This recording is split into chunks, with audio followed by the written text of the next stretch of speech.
Assalamualaikum warahmatullahi wabarakatuh. Alhamdulillahi rabbil alamin. Wassalatu wassalamu ala asrafil mursalin Sayyidina Muhammad wa ala alihi wa sahbihi ajma'in. Amma ba'du. Dulur-dulur seiman, kali ini kita akan membahas surat An-Nisa ayat 5 dan 6. Adapun terjemahan ayat 5 dari surat An-Nisa adalah sebagai berikut. Dan janganlah kamu serahkan kepada orang yang belum sempurna akalnya harta mereka yang ada dalam kekuasaan kamu yang dijadikan Allah sebagai pokok kehidupan. Berilah mereka belanja dan pakaian dari hasil harta itu dan ucapkanlah kepada mereka perkataan yang baik. Selanjutnya ayat 6 dari surat Al-Baqarah artinya adalah sebagai berikut. Dan ujilah anak-anak yatim itu sampai mereka cukup umur untuk menikah. Lalu jika menurut pandanganmu mereka telah cerdas atau pandai memelihara harta, maka serahkanlah kepada mereka hartanya dan janganlah kamu memakannya. Maksudnya harta anak yatim tersebut melebihi batas kepatutan. Dan janganlah kamu tergesa-gesa menyerahkannya sebelum mereka dewasa. Barang siapa di antara pemeliharaan itu mampu, maka hendaklah dia menahan diri dari memakan harta anak yatim tersebut. Dan barang siapa miskin, maka bolehlah dia memakan harta tersebut menurut cara yang patut.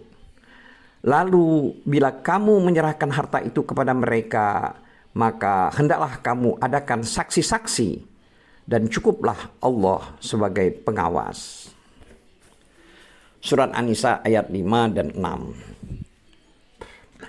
Dari ayat 5 dan 6 dari surat An-Nisa yang telah kita bacakan tadi, di sini jelas Allah Ta'ala melarang kepada para wali atau pengasuh anak yatim tersebut memperkenankan orang-orang yang belum sempurna akalnya untuk melakukan transaksi pada harta benda mereka yang ada dalam asuhan para wali tersebut, yang telah Allah jadikan sebagai pokok kehidupan, yang dengan harta benda itu mata pencarian mereka seperti perdagangan dan lainnya dapat berjalan dengan baik. Dari ayat tersebut di atas dapat diambil suatu faedah, yakni memberlakukan hajar, yaitu hajar tersebut maksudnya adalah mencegah atau melarang untuk melakukan transaksi pada harta benda terhadap orang yang kurang sempurna akalnya.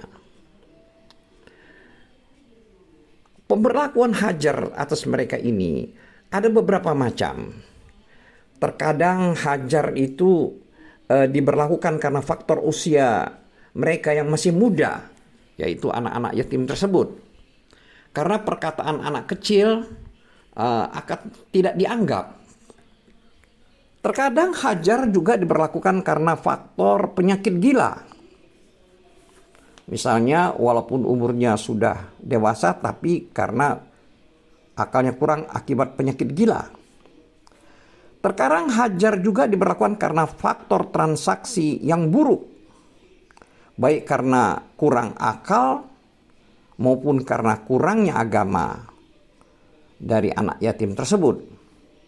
Dan terkadang hajar itu diberlakukan terhadap orang yang bangkrut, yaitu bila hutang telah menghimpit seseorang dan hartanya tidak dapat melunasi hutangnya.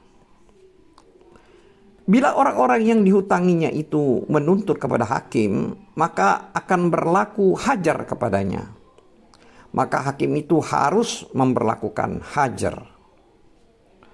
Hajar yaitu mencegah atau melarang untuk melakukan transaksi pada harta benda anak yatim tersebut.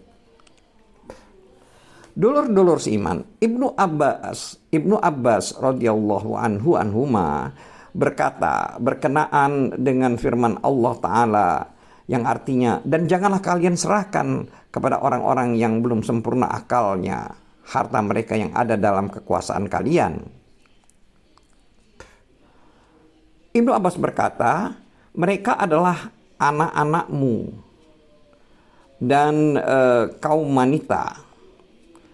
Demikian halnya juga dikatakan oleh Ibnu Mas'ud, Al-Hakam bin Utaibah, Al-Hasan, dan Ad-Dahak. Mereka berkata, yaitu artinya mereka adalah kaum wanita dan anak-anak kecil. Sa'ad bin Jubair berkata, mereka itu adalah anak-anak yatim. Mujahid, Ikrimah, dan Qatadah berkata, mereka itu adalah kaum wanita.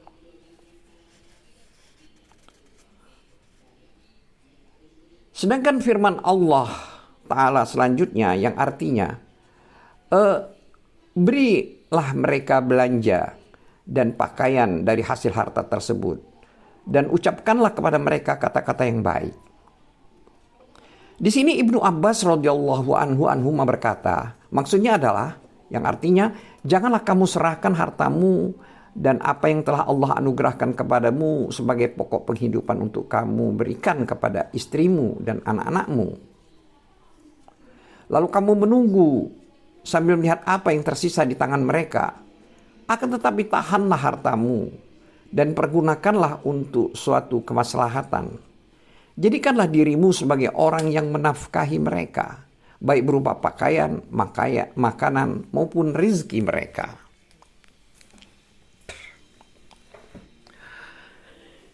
Ibnu Jarir rahimahullah telah meriwayatkan dari Abu Musa radhiyallahu anhu. Dia berkata, ada 3 golongan yang berdoa kepada Allah Ta'ala, namun mereka tidak dikabulkan. Yaitu seorang lelaki yang memiliki istri yang buruk akhlaknya, namun dia tidak mau menceraikannya. Lalu seorang yang memberikan hartanya kepada orang yang kurang mampu atau kurang sempurna akalnya. Padahal Allah telah berfirman, dan janganlah kalian serahkan kepada orang-orang yang belum sempurna akalnya harta mereka yang ada dalam kekuasaan kalian. Dan yang terakhir adalah seorang yang memberi pinjaman hutang kepada orang lain, namun dia tidak mempersaksikannya. Mujahid rahimahullah berkata, dan ucapkanlah kepada mereka kata-kata yang baik. Di sini maksudnya adalah dalam hal kebajikan dan silaturahim.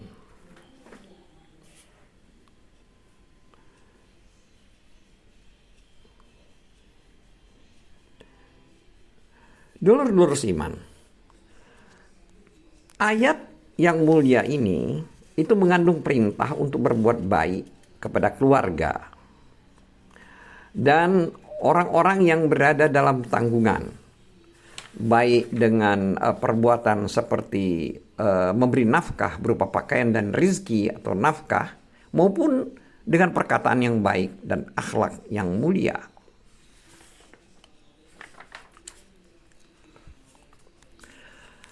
Sedangkan firman Allah Ta'ala yang berbunyi, dan ujilah anak yatim itu.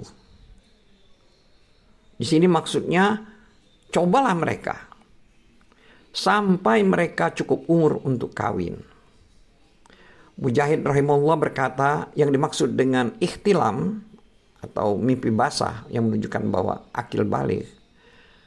Jumhur ulama berkata, usia baligh pada anak remaja terkadang dengan ikhtilam, yaitu dia bermimpi di dalam tidurnya melihat sesuatu yang menyebabkan keluarnya sperma yang memancar, yang merupakan benih lahirnya seorang anak.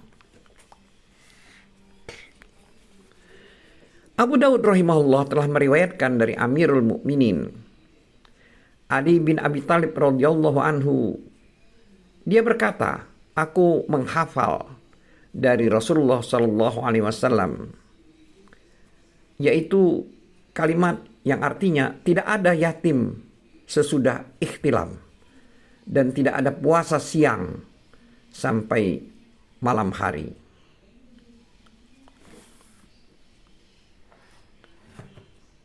Ini adalah berdasarkan hadis Abu Daud nomor 2873 yang isnadnya sahih.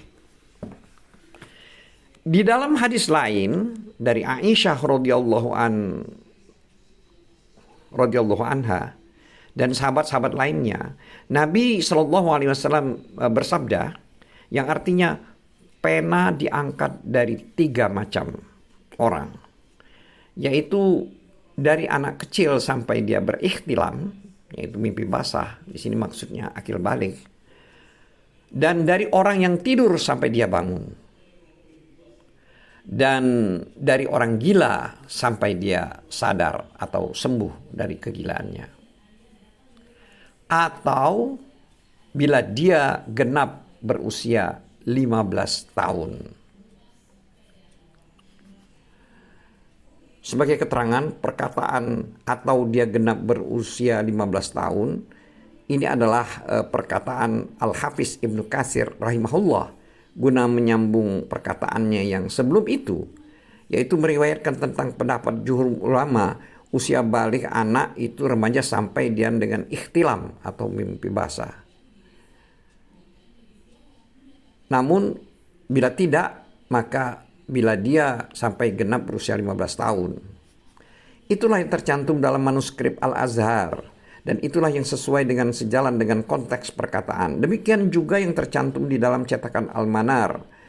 Akan tetapi dia memasukkannya di dalam lafaz hadis setelah perkataannya sampai dia sadar, sehingga susunan perkataan itu menjadi rusak, dan sesuatu yang bukan lafaz hadis masuk ke dalamnya.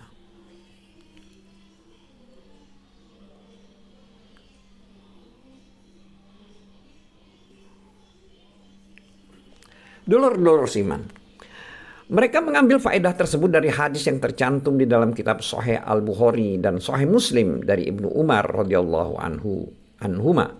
Dia berkata, aku dibawa menghadap kepada Nabi Shallallahu Alaihi Wasallam pada hari perang Uhud. Sedangkan ketika itu usiaku 14 tahun, maka beliau tidak membolehkan aku berperang.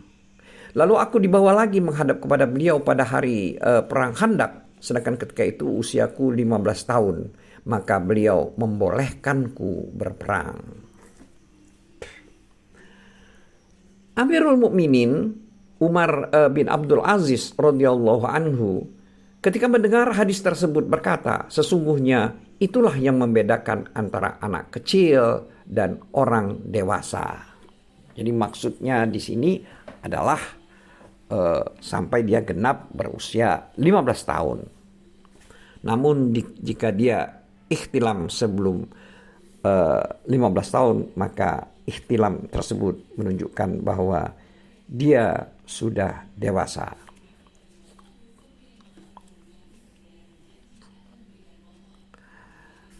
Dulur-dulur seiman, pendapat sahih adalah bahwa bulu kemaluan sebagai tanda usia balik, karena itu adalah perkara fitrah yang semua orang sama-sama mengalaminya.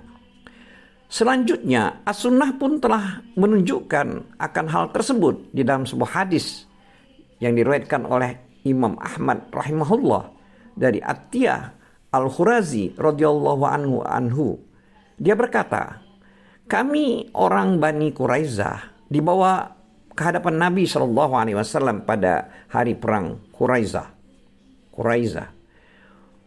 Orang yang telah tumbuh bulu kemaluannya itu dihukum mati. Sedangkan orang yang belum tumbuh bulu kemaluannya dilepaskan. Aku Atiyah Qurazi termasuk di antara orang-orang yang belum tumbuh kemaluannya, sehingga aku pun dilepaskan. Jadi di sini dapat dilihat bahwa tumbuh bulu di kemaluan merupakan suatu tanda apakah orang tersebut sudah dianggap dewasa atau masih anak-anak. Al-Sunan yang 4 yaitu Abu Daud, Tirmizi dan An-Nasai serta Ibnu Majah rahimahullah telah meriwayatkan hadis yang hampir semisal dengannya. Dan At-Tirmizi rahimahullah berkata, hasan sahih. Sesungguhnya hal itu terjadi karena Sa'ad bin Mu'az radhiyallahu anhu telah memutuskan berkaitan dengan mereka, yaitu para tawanan Bani Huraizah, untuk menghukum mati orang-orang yang ikut berperang dan menahan anak-anak kecil. Dulur-dulur iman, sedangkan firman Allah Ta'ala yang artinya, kemudian jika menurut pendapat kalian mereka telah cerdas, maksudnya telah pandai memelihara harta, maka serahkanlah kepada mereka harta-hartanya. Di sini Sa'id bin Jubair rahimahullah berkata, yang dimaksud dengan rusud adalah kebaikan dalam urusan agama dan pemeliharaan hartanya. Demikian halnya diriwayatkan dari Ibnu Abbas, Al-Hasan Basri, dan imam-imam yang lainnya.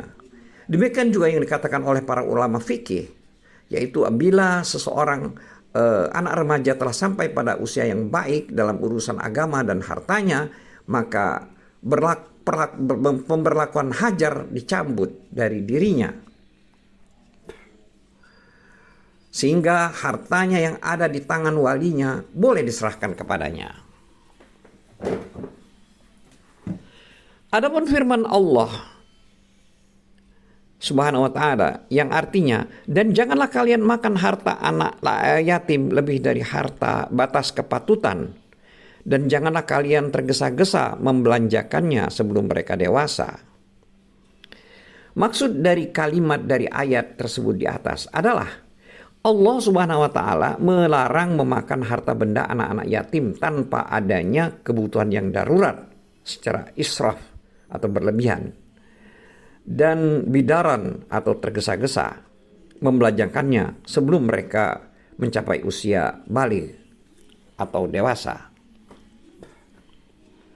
Selanjutnya Allah Ta'ala juga berfirman yang artinya, barang siapa di antara para pemelihara itu mampu, maka hendaklah dia menahan diri dari memakan harta anak yatim tersebut. Di sini maksud dari kalimat dari ayat tersebut di atas adalah, yakni barang siapa yang merasa tidak butuh harta anak yatim, maka hendaknya dia menahan diri darinya dan tidak memakan, maksudnya memakan harta anak yatim tersebut sedikit pun. Selanjutnya dari kalimat dari ayat tersebut, barang siapa yang miskin, maka bolehlah ia memakan harta itu menurut yang patut.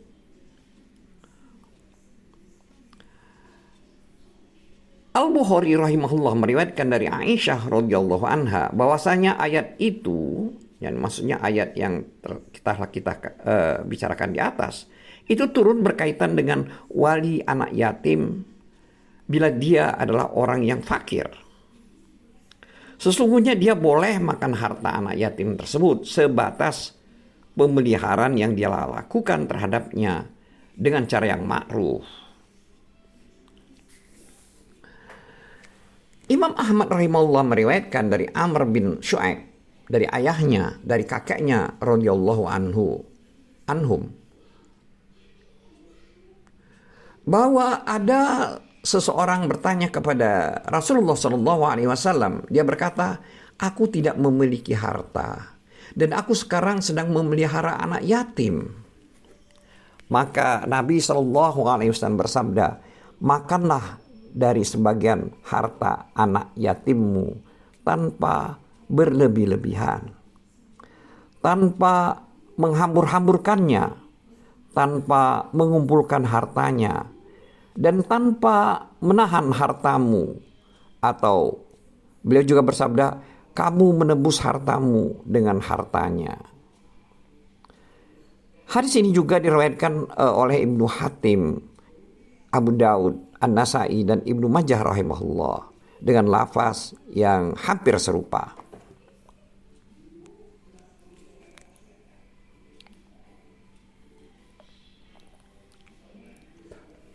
Dulur-dulur seiman, Ibnu Hibban telah meriwayatkan dalam kitab sahihnya dan Ibnu Marduwih dari Jabir radhiyallahu anhu bahwasanya ada seseorang bertanya, wahai Rasulullah, dalam hal apa aku boleh memukul anak yatim?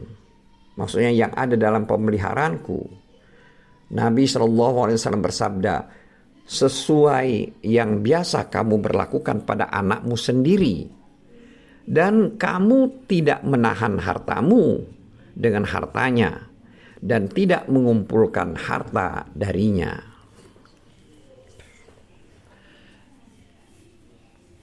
Adapun firman Allah Ta'ala yang berbunyi, kemudian bila kalian menyerahkan harta kepada mereka, maksudnya kepada anak yatim tersebut, di sini maksudnya adalah setelah mereka mencapai usia baligh, ikhtilam.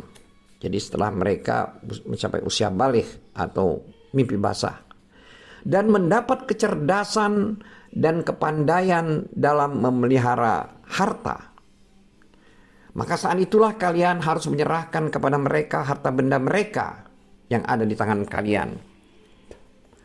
Apabila kalian hendak menyerahkan harta benda mereka, selanjutnya dalam ayat tersebut di atas, yang artinya, maka hendaklah kalian adakan saksi-saksi tentang penyerahan itu bagi mereka.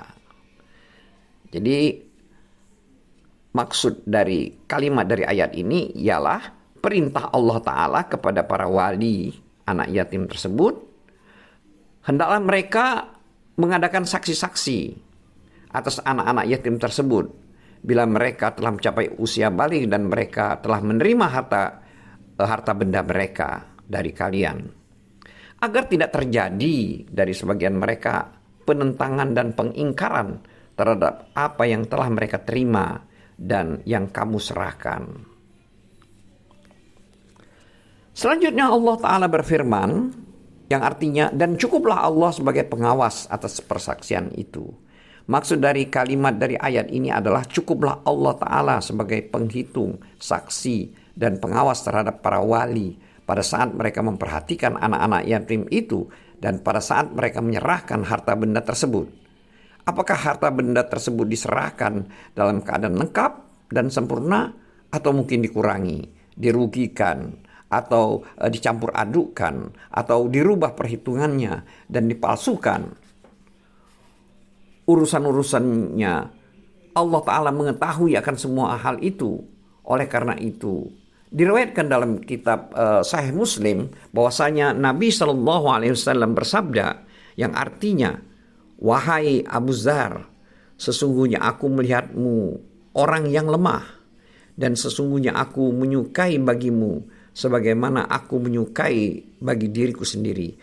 Janganlah sekali-kali kamu memimpin atau memberi keputusan atas dua orang, dan jangan sekali-kali kamu menjadi wali harta anak yatim. Hadis Sahih Muslim.